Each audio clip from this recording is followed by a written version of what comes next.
Hey, what's going on, guys? Gdoggcasey here with another video. This time it's going to be episode number 1 of our healing series. This time for the Conjurer / White Mage. This is actually take 2 of me recording this video because we jumped into the dungeon and then our tank just went AFK right off the start. We've killed the first pack here and now we're about to get started again. So, as I was trying to say in that video, that's funny, we are going to be focusing a lot on stance dancing in this episode. It's going to be very similar to the Astrologian video I've already released, but I decided to actually restart the healing series and go from a Conjurer perspective because I feel that the Conjurer is actually the better healer to start with because they have so many skills that are essential even for an Astrologian. And I just think that it's going to do you better if you focus on this class instead of the Astrologian, but I mean, it can work if you go with the Astrologian anyway. It's just something that I sort of thought about. So yeah, like I said, the focus is going to be on stance dancing, where I kind of show you guys how you should be in cleric stance when you want to do damage and take off cleric stance when you want to actually heal. So I'm showing it right now. I have cleric stance on and I'm applying aggro to everything, and then I'm going to do a stone, and I'm keeping an eye on my tank's health as I turn off cleric stance, select him, and heal him up. When he gets to about half health, that's when we can start healing him up. Once we're done healing, turn cleric stance back on and get back to doing damage, and we should be able to DPS for the remainder of this encounter. And then, you know, if the tank has any damage, it's nothing that either won't be healed up automatically or that we can do right here at the end. You know, at the end of the fight, throw a heal on him so he's ready to go for the next fight. And we're going to make sure we have cleric stance turned on so we can get started with our DPS. He's messed up his his targets there, but that's okay. I mean, a tank that does targeting is a tank that I appreciate. So with only 2 mobs here, our damage is pretty good to the point where we are going to be able to DPS basically everything down. But towards the end of the fight again, I'll just top him up here so that we don't have to wait so long to get started on the next pull. This dude took some damage as well, so we'll heal him up. And then again, cleric stance on for the beginning of the encounter so we can get our arrows down with some extra damage, as well as stone a couple times. So he wants to go this way, so we will make sure we have that thing selected. Throw arrow on both of them, and then do some damage. All the while, keeping an eye on the health of the tank.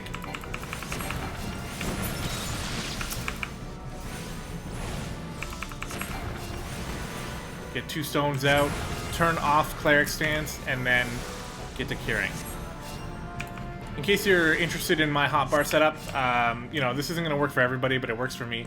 I have my damaging spells on 1, 2, 3, 4, etc. And I have my healing stuff on Q, E, R, and F. Not going to be too much we can really do here, besides maybe get a stone in on this giant clam. That worked. So I have, for Q is my main cure, the single target healing. My E is my cleric stance, which is just easy to hit and makes me ready for stance dancing whenever I need to be. And then I have R as my AoE heal, and I look at it as kind of like my my ultimate. It's like my oh shit heal, like everyone's taking damage, so I need to heal everybody with R. And then F is my Asuna, which takes away a negative effect from a party member. I don't think there's going to be very many negative effects in this dungeon, if any, to be honest. Also, I forgot to eat. Make sure you're always eating before you do a dungeon. It's going to give you some extra DPS. Whoops. And one thing that I have a big problem with, like I just did there, is turning off cleric stance by accident instead of putting it on, which is what I meant to do. So this dungeon and the next couple coming after it are going to be dungeons that are great for practicing this kind of thing. You know, because the dungeons are very forgiving. You're not going to be punished too heavily by making a mistake. You know, and the one thing is, as a healer, if you make a big enough mistake, you might actually let the tank die, which could then turn into a bit of a clusterfuck, but Honestly, even if the tank dies, the DPS is most likely going to be enough to take everything down anyway. So here we are turning off cleric stance and then getting back on the heal of the tank here. Bring him up to full, and then we'll turn cleric stance back on and get back to it. Just help out with damage. And this game is very different when it comes to healers. Like in a game like WoW, you know, or many other MMOs, the healer's job is strictly to heal. You know, you shouldn't be doing any damage. You should focus 100% on healing. In this game, you can look at it the same way, but I think that if you, especially in the early dungeons, if you are only healing as a healer, then you're missing an opportunity to help your party out when you can. Now, there's no point of attacking any of these guys. It's going to take us way too long to kill them. But what we can do is jump on the clam here as soon as it opens. There it goes. It's open. Try to nuke it down as quick as we can. The clam is, of course, what spawns these Shade Seekers, so we can take care of that. Turn off Cleric Stance. Just throw out a little AoE heal. It's not even... Actually, everyone's already fully healed anyway. So that's about as how effective that was. We didn't read the note here, so we might trigger a extra fight. No, you got the right one. Well, there we go. So it's boss time here for the first boss of the dungeon. And another opportunity for us to try to get in as much DPS as we can, and basically try to figure out, you know, the right timing for when we should jump back onto healing. So we'll do some DPS, keep an eye on the tank's health here. When it gets to around half is when we'll start healing them up.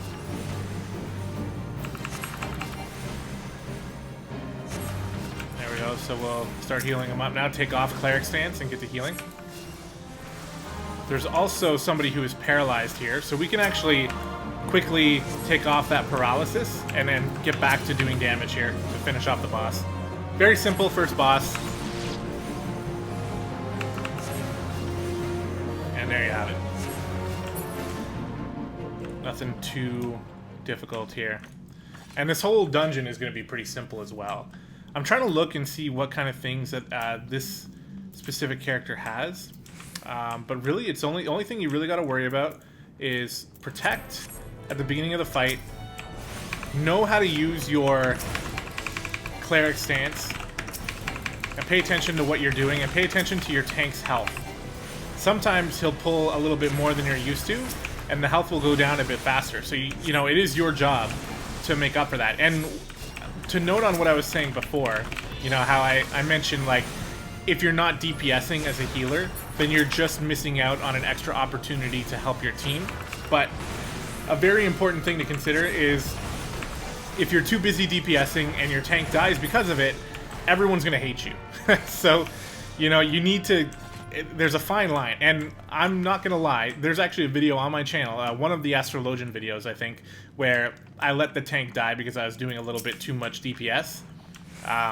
And you need to own up to those mistakes and realize, like, okay, you know, I gave the tank a little bit too much credit. I thought he had too much hit points or something like that, or I was just a little bit too slow to react, and try to adjust from there. So here the tank is taking some decent damage, but we got good heals here. We'll keep him up.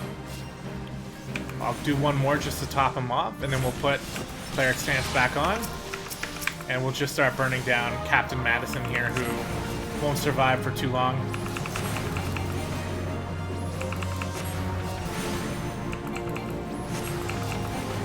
He doesn't do too much damage to the tank by himself, so we can just keep burning him down like this. Probably could put arrow on him again, but at this point it's not going to matter. There we go. Boom.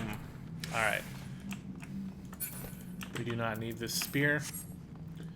I turned off Cleric Stance by mistake, so turn it back on. And that's one of the biggest struggles you might have is, like, for me anyway, I seem to have trouble remembering if Cleric Stance is on or off. Especially if you just sort of zone out and are just healing without even really thinking too much about it. So one of the things you want to sort of pay attention to is make sure that if the tank all of a sudden needs heals, you'll realize, like, I'm trying to heal the tank, but it doesn't seem like anything's happening. And then it might be too late when you realize actually you have Cleric Stance on and you're just barely sustaining the tank. Again, in the early dungeons, you're not going to notice things like that too much. But eventually it will get to the point where if you want to heal consistently, then or if you want to do a good job healing in the harder dungeons, then you'll definitely be healing more often than doing damage. Whereas in the early dungeons, it's easier to do damage. Sort of quick AoE heal there when you notice some other dudes are getting hit. Throw arrow on him and we'll just DPS him down.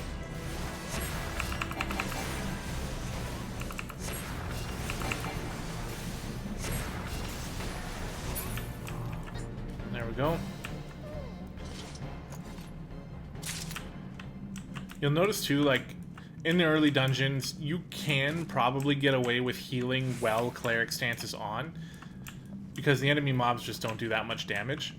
But I highly recommend against that, because then you might as well start early and sort of training your habits, and it's just much better to not fall into a rhythm of healing with cleric stance on, even though it will work early. I highly recommend against it. You don't want to teach yourself bad habits, and I assure you that later on in the game, if you start trying to heal and you have cleric stance on, not only is it not going to work, but you're going to look silly doing it, and again, your party's going to be mad at you, especially if you let the tank die because of it.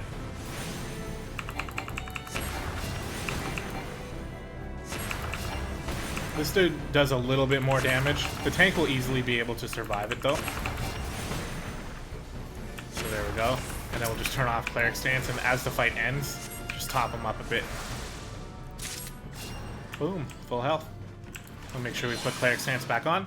And that's the thing, right? That's why I said this dungeon, and again, the next one and the one after that, are going to be the perfect grounds for you to just practice doing this. Practice popping in and out of cleric stance and understand why you're doing it, and that's the big thing. And I mentioned it at the beginning of my first take, but in case you guys don't know, what cleric stance actually does is it switches your intellect and your mind stats. So intellect helps you do damage with magic, and mind helps you heal with magic. And as a healer, when you're leveling up and you're getting those bonus points, you're putting everything into mind so that your heals will be as strong as possible. When you turn on cleric stance, it switches your intellect and mind. So now, you know, if you've been putting all your points into mind, which you should be as a healer, when you turn on cleric stance, it makes it so that your intellect is as high as your mind used to be, so you'll do more damage. But it makes your mind as high as your intellect is, which means you do way less healing.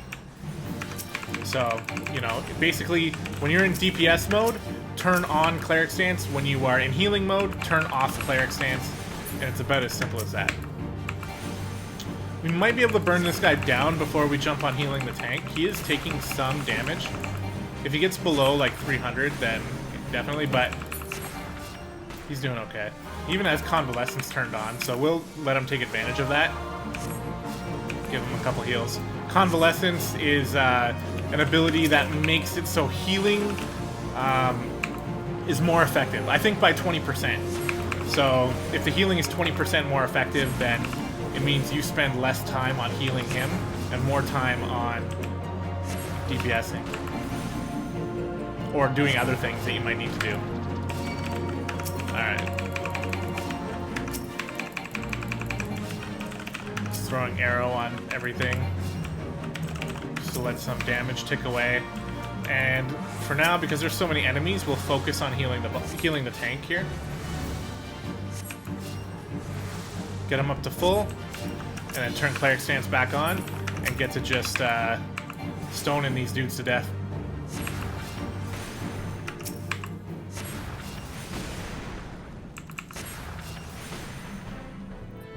There we go. It's all over. Throw a little top-up heal on him. Pick up the loot, which is actually something that we could use at this level, but we have a two-handed staff, so we won't. Turn cleric stance back on. Gotta be really careful that you're not accidentally targeting people who are not part of the encounter, so you don't want to pull an extra group just to make life hard for the tank. So we notice his health getting a bit low. These guys hit a little bit harder, so we'll make sure we get to healing them a bit earlier. I like to just top them off and then switch back to DPS.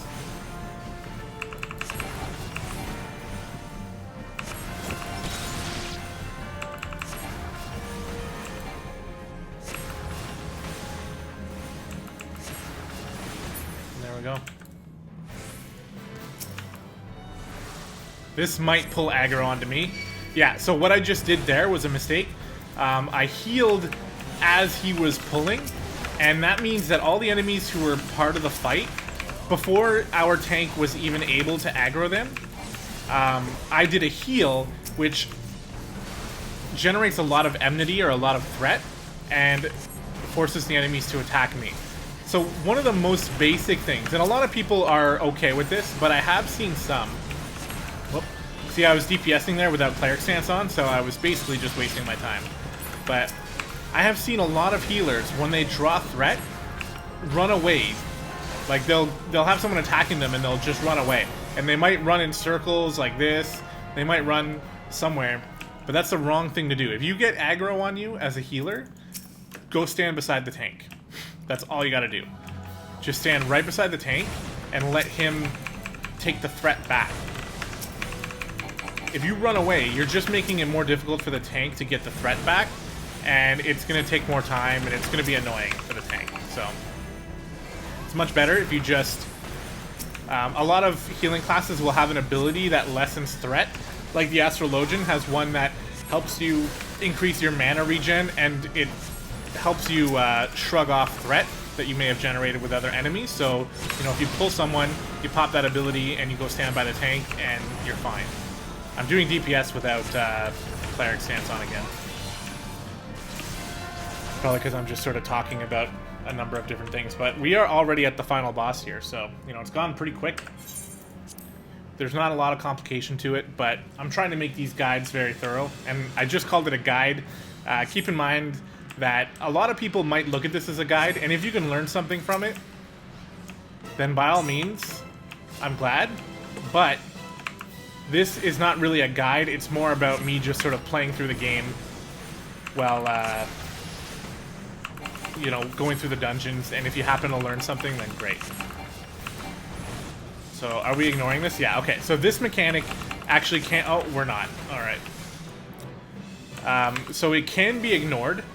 If you ignore it, then you will actually get to kill the boss before any of these enemies make a difference. But as soon as you start not ignoring it, then you can't do that. So because Kristoff over there is dealing with these ripples, it means that we can't burn down the boss fast enough to just ignore the mechanic altogether. This means that we have to make sure we're careful. I'm gonna run over here.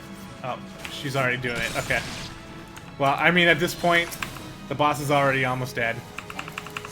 We'll just DPS it down. No big deal. And that's gonna do it, guys. So I hope you enjoyed the first episode of our Conjurer / White Mage healing series.